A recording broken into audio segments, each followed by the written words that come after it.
Bonjour les amis, j'espère que vous allez bien et que tout se passe bien pour vous. Alors, nous allons continuer le cours. Alors, nous avons fait le Keter l'autre fois, nous avons fait la Séphiroth cachée, c'est-à-dire la bibliothèque de l'univers. Et aujourd'hui, je vais vous faire deux. Comme ça évite, parce qu'on a pas mal en fait. Nous allons faire Bina et Okma. Bina, c'est le pilier de la rigueur. De la rigueur que nous parle, c'est le pilier de la forme des aspects féminins et de la passivité. Il est le pouvoir inné, c'est-à-dire la construction ou la formation. C'est le centre de la cristallisation de la forme, le pôle féminin de l'univers. Vous voyez, donc cette intuition, ce flair que nous avons, c'est de Bina, ça vient en fait. C'est le pilier de la rigueur qui est constitué en fait des trois séphiroth, c'est-à-dire les séphiras supérieures, d'où Keter, Bina et Okma. Et on nous dit que c'est la région des idées, de nos idées, des concepts reliant au passé, à la notion de temps et au monde concret. Donc c'est génial. Et ensuite nous allons... Ah d'ailleurs j'ai oublié de vous dire. Alors le Bina en question c'est l'intelligence. L'intelligence c'est de terminer ce qu'on a déjà commencé pour pouvoir récolter les fruits de celle-ci. C'est Jova égale éternel. Donc l'éternel c'est régi par l'archange Xaphkiel. C'est la contemplation de Dieu. Oralim, ce sont les trônes, les 24 vieillards. Et au niveau de la planète, c'est Saturne. Et au niveau de la prière, c'est que ta volonté soit faite sur la terre comme au ciel. Vous voyez, ici, l'autre fois, c'était notre Père qui est aux cieux, que ton nom soit sanctifié. Vous voyez, donc, elle, Bina, c'est que ta volonté soit faite sur la terre comme au ciel. Et ensuite, nous allons voir avec Okma tout à l'heure que ton règne vienne. Vous voyez, donc en fait, chaque séphiroth a une moitié de prière en fait, a une moitié de prière qui forme un ensemble qui est Dieu qui réside dans chacun d'entre nous. Alors, nous allons voir tout de suite Bina. Bina est la troisième séphira. Donc, 1, 2, 3. Signifie l'intelligence. L'intelligence, c'est de comprendre que tout ce qui nous arrive est la conséquence de ce que nous avons pensé. Nous sommes à 100% responsables de tout ce qui nous arrive. Il n'y a pas de problème à résoudre, il n'y a que des conséquences. L'intelligence, c'est de bien terminer ce que l'on a commencé, si cela va dans l'intérêt général. L'intelligence, c'est de savoir tirer leçon des expériences du passé. Si nous ne voulons pas reproduire toujours les mêmes résultats, nous devons changer notre façon justement de penser. Soit en développant la gratitude, en nous reliant à Keter, qui est le Père. Soit en acceptant des idées nouvelles, en nous reliant à Okma, qui est ici. Magnifique. Oh là là. Bina est la séphira la plus élevée sur le pilier de gauche, qui est ici. Le pilier de la rigueur que nous relie au passé et à la matière, au concret. Bina est le monde des principes liés à la matière, aux lois naturelles des idées reçues. C'est le monde de la causalité. C'est lui qui structure le mental et permet de planifier pour construire dans le plan physique. Dans la Kabbale, Bina est associé au cerveau gauche, le cerveau rationnel et pragmatique. L'esprit qui règne sur Bina est Jova. Vous pouvez l'appeler Dieu Allah ou Moïse, je ne sais pas, Dieu, Allah, Bouddha, qui vous croyez, en fait, tout dépendra de votre religion, en fait, mes amis. La manifestation de Dieu sous sa forme la plus sévère, la plus implacable, comme le sont les lois de la nature.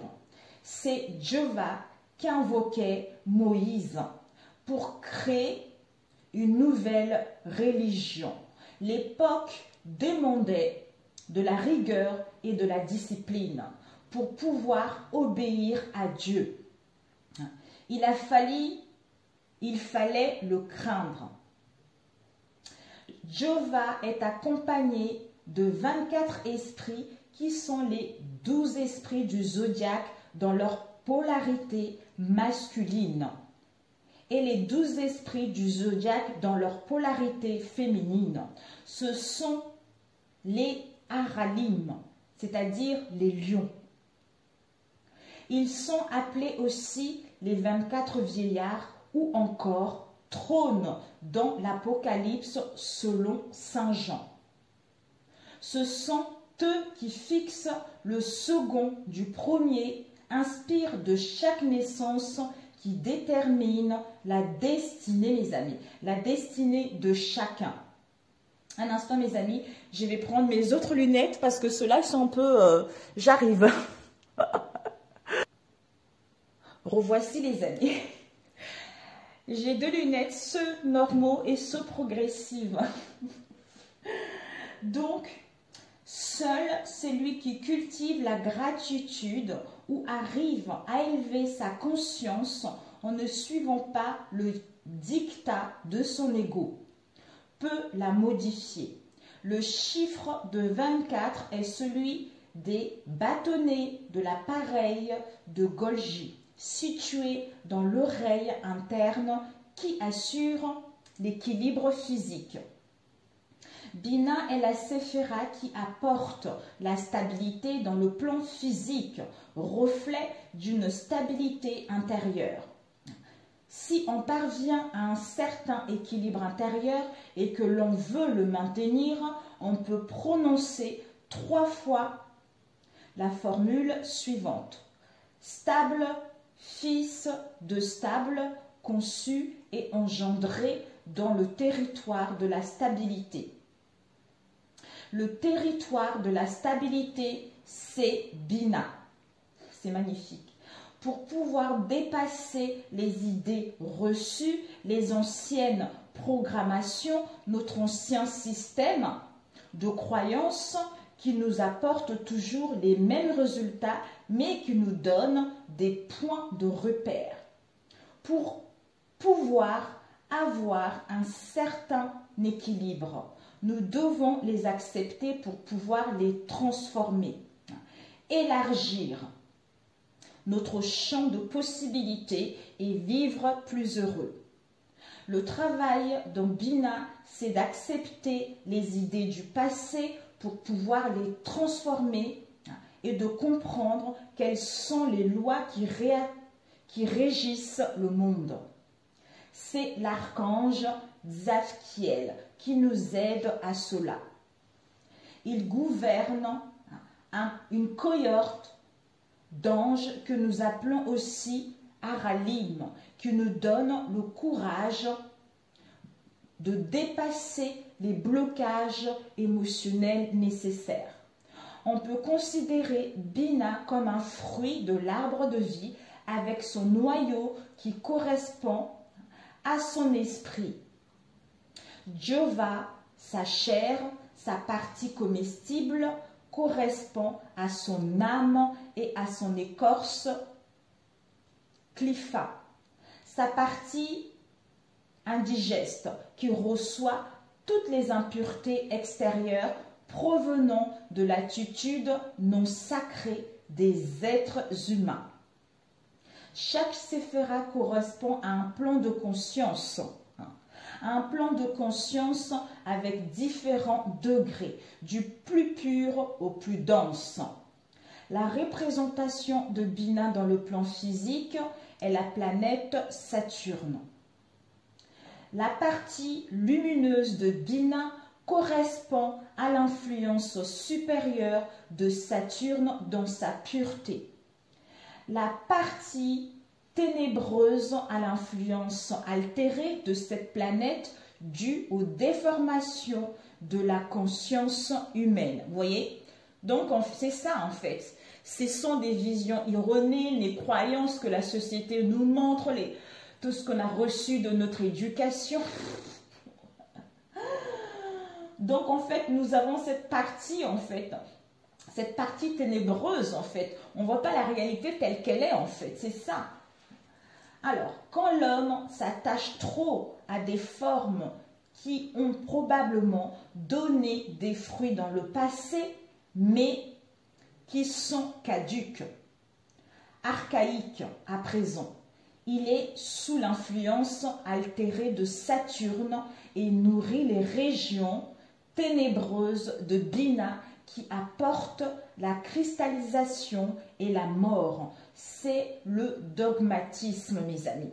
Voilà notre chère Bina. Magnifique. Je note Bina et puis ensuite Okma. On demandera une carte. Alors, je note mes amis, sinon je vais vous oublier. Okma. Ok. Parfait, mes amis. Donc là, mes amis, nous allons parler de notre cher Okma. Alors, notre cher Okma, je l'ai mis quelque part. Oh, oh, oh.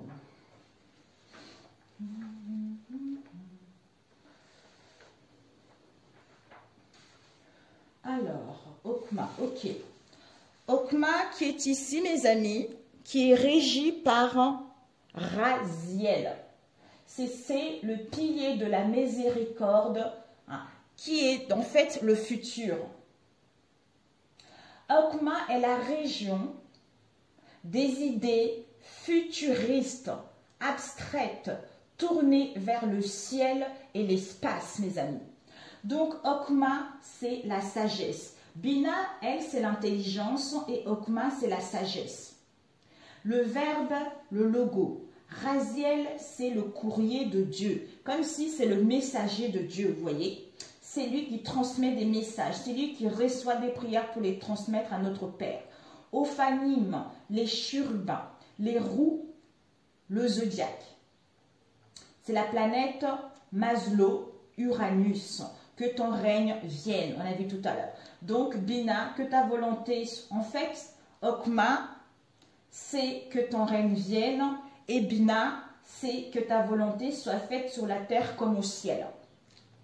Donc, nous allons commencer avec Okma. Et la deuxième Sepharat, premier, deuxième. Donc, Okma signifie, c'est-à-dire la sagesse. La véritable sagesse, c'est comprendre les plans du ciel et s'y conformer. Par rapport au corps humain, cette séphara est associée au cerveau droit, au cerveau créatif, imaginatif. Ce plan de conscience est le plan des principes célestes, des valeurs, des idées abstraites et lumineuses, qui poussent à aller de l'avant et à se tourner vers le futur. Vous voyez? Donc avec Bina tout à l'heure, apprendre apprendre la leçon du passé, apprendre les choses du passé et les terminer une bonne fois pour toutes, pour pouvoir justement acquérir cette sagesse et de pouvoir créer quelque chose qui nous tient réellement concernant notre futur. C'est la région du mental le plus élevé, la région de la musique, des sciences et des arts tournés vers l'abstraction, Kabbale, astrologie, philosophie, métaphysique. Waouh, super. Un instant, on m'appelle mes amis. Je suis navrée, un instant. Désolée mes amis, ma fille elle avait besoin de moi. Alors, Sur l'arbre de vie, Okma est la séphira la plus élevée située sur le pilier de la miséricorde, qui est celui qui pousse à s'ouvrir au monde et qui est tourné vers le futur. Eh oui, l'esprit qui gouverne cette région est A. C'est Dieu comme idéal de fraternité universelle. Il pousse justement à avoir de l'audace spirituelle. C'est lui qui guide mentalement nos pas sur le sentier de l'initiation. Il a son service des esprits appelés Ophanim, les roues, ou chérubins dans la tradition ésotérique chrétienne. Ces esprits sont les esprits des 7 lumières.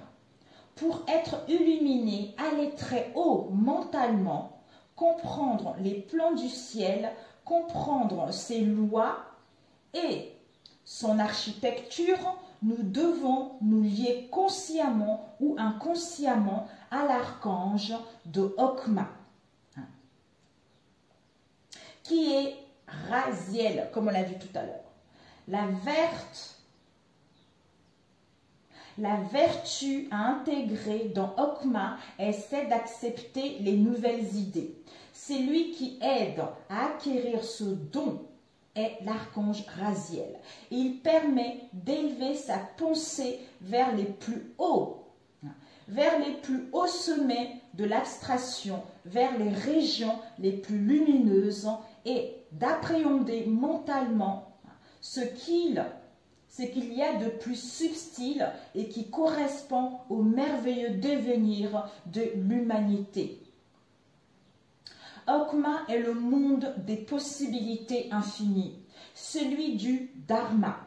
Tout est possible si on parvient à élever au-dessus du monde des idées reçues, des anciennes programmations qui correspondent à la séphira suivante. Bina, le monde de la causalité, celui du karma, mes amis.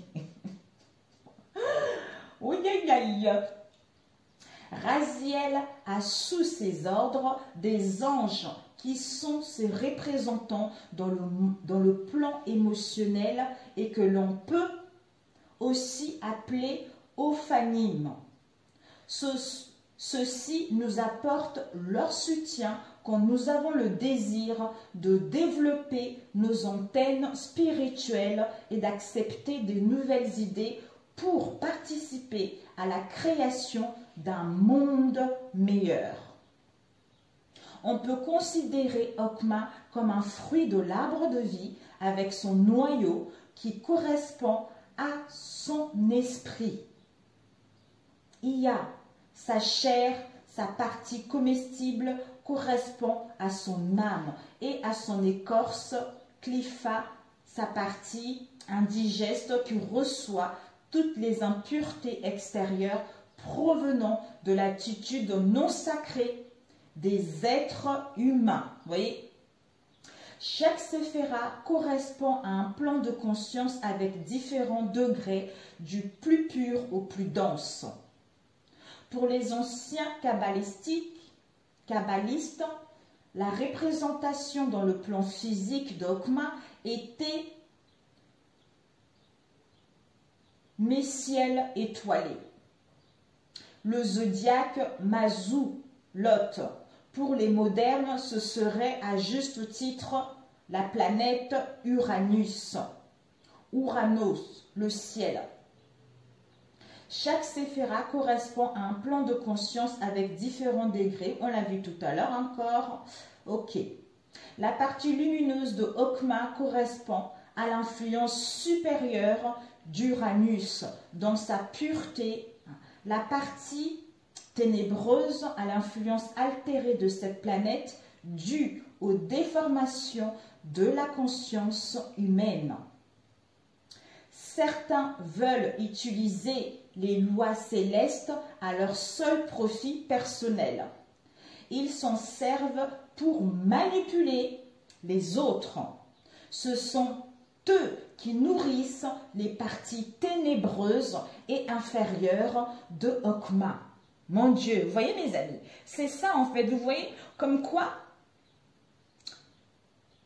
on a tellement de bénédictions sur cette vie, sur cette terre, qu'il y a des personnes qui veulent tellement la facilité, qui veulent tellement écraser des autres, donc ils ne s'empêchent pas justement d'utiliser cette partie de négativité qui est là. Mais si un bon nombre de personnes qui vivent dans l'amour, qui vivent dans la miséricorde, qui vivent dans le bien-être, dans l'amour inconditionnel, dans le partage avec tout le monde, déjà, ça prendra beaucoup plus de lumière que ceux qui utilisent justement ces parties ténébreuses en vivant dans cet amour que Dieu nous appelle tous à vivre et à nous aimer les uns et les autres, puisque nous sommes tous les enfants de Dieu.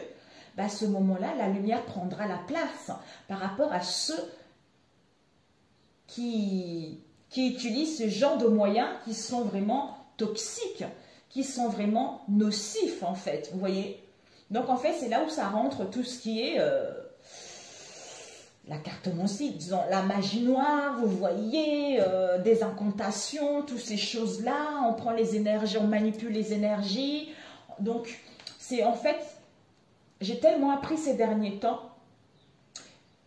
j'ai essayé de voir, en fait, je me suis questionnée beaucoup, comment les gens ils pouvaient atteindre une personne. Et je suis tombée sur des livres auxquels j'ai lu, quand je lis comme ça, après je me pose des questions et c'est par ce biais-là que j'ai mes propres réponses à moi en fait. Donc en fait, c'est pour ça, on nous dit souvent de méditer, de se faire du bien, de se connecter à son moi intérieur. C'est en étant ainsi et en étant dans l'amour, ben, on ne peut pas nous atteindre en fait, parce que nous avons cet amour, c'est-à-dire le feu de Dieu. Le feu de Dieu qui est très très fort. Hein. Il aveugle les méchants, il aveugle la négativité. Alors que quand on est dans cet amour-là, ben, quiconque peut transformer ces énergies négatives ou en essayant justement de vous éjecter les énergies négatives ne réussira pas en fait. C'est comme ça que moi j'ai pu justement prendre connaissance de cela. Mais je vous parlerai un peu plus la prochaine fois parce que je me demandais comment c'était possible, comment ils s'y prenaient, tout ça. Ben, le fait d'avoir lu pas mal de choses, je sais maintenant. Donc on va demander, j'avais dit qui Bina et Okma. On avait dit Bina et Okma, c'est Zakiel et Raziel. Déjà on va demander pour l'archange Zadkiel. Qu'est-ce qu'il a à nous transmettre comme message, mes amis? Alors, l'archange Zadkiel, qu'est-ce que tu as comme message à transmettre à ceux qui visualiseront cette vidéo concernant ce sujet? Zadkiel, s'il vous plaît. Oups, waouh, elle a volé, mes amis. Elle est ici. On va demander à Raziel. Quel message à vous transmettre? Alors, Raziel, un message, l'archange Raziel. Oups! Ok. Là, ici. Et devant, nous avons quoi, mes amis? Le trône! Mais vous vous rendez compte, mes amis? Vous avez le trône ici. Alors, je vais vous le lire.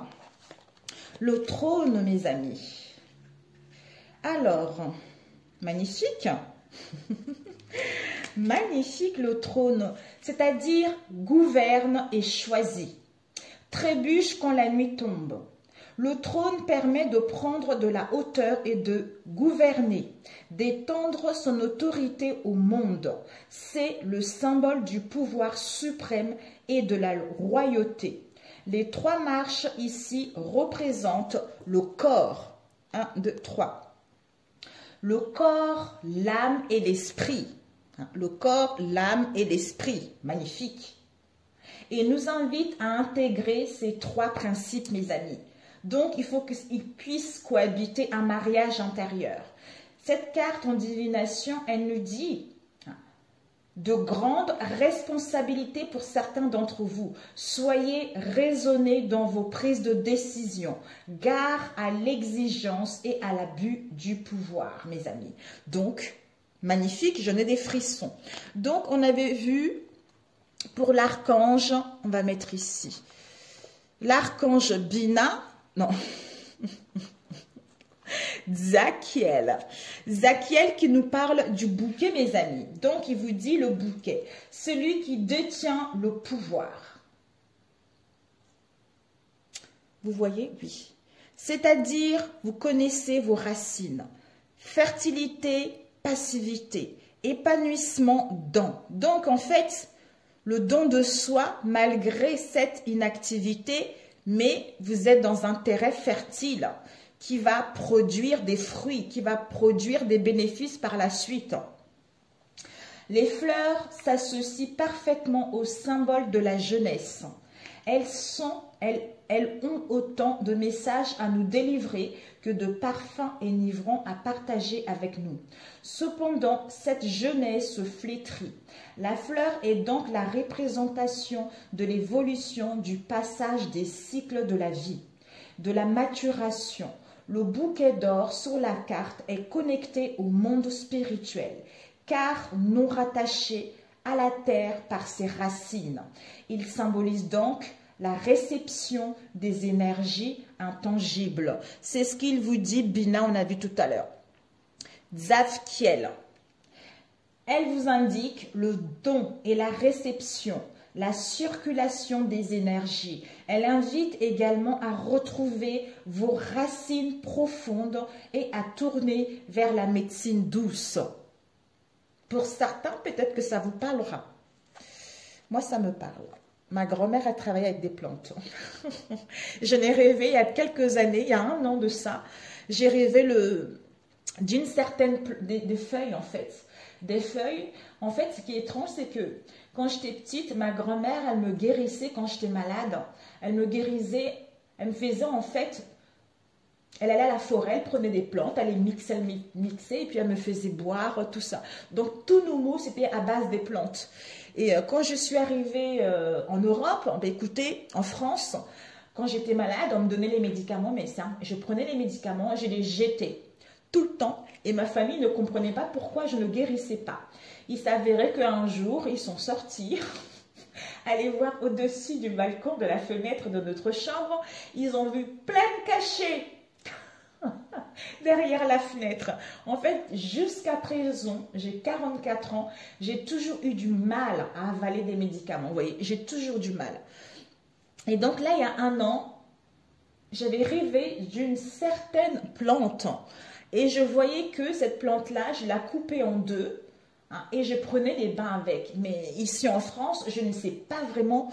J'ai marché tout le long d'une rue pour voir si j'allais reconnaître. Mais pour l'instant, c'est encore un peu ambigu en fait. Donc peut-être que vous, ça vous parlera autrement également. Donc nous allons voir ce que l'archange Raziel nous parle. Vous donne comme conseil. Le brasier, mes amis. Donc, il vous dit le brasier, c'est-à-dire l'énergie, passion, ardeur, feu sacré, sexualité. Le feu du latin ignis est l'énergie puissante, instable et imprévisible. C'est l'expression même de la passion dévorante, du foyer domestique et de la sexualité. Cette carte représente l'amour, les plaisirs charnels et la passion. De façon plus négative, elle évoque la colère et la destruction. Symbolise l'ardeur d'esprit. Donc voilà les messages que nous avons eus de l'archange Zachiel et de l'archange Raziel. Mes amis, j'espère que ça vous a parlé.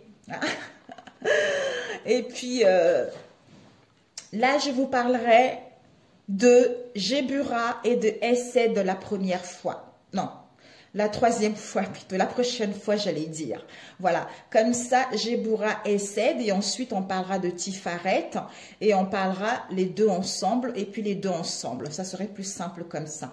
Sur ce, mes amis, je vous souhaite une excellente journée, excellente matinée, excellente soirée. Prenez soin de vous et n'oubliez pas que vous êtes votre propre créateur. Donc, quel monde vous avez envie de créer? Quel film vous avez envie de créer?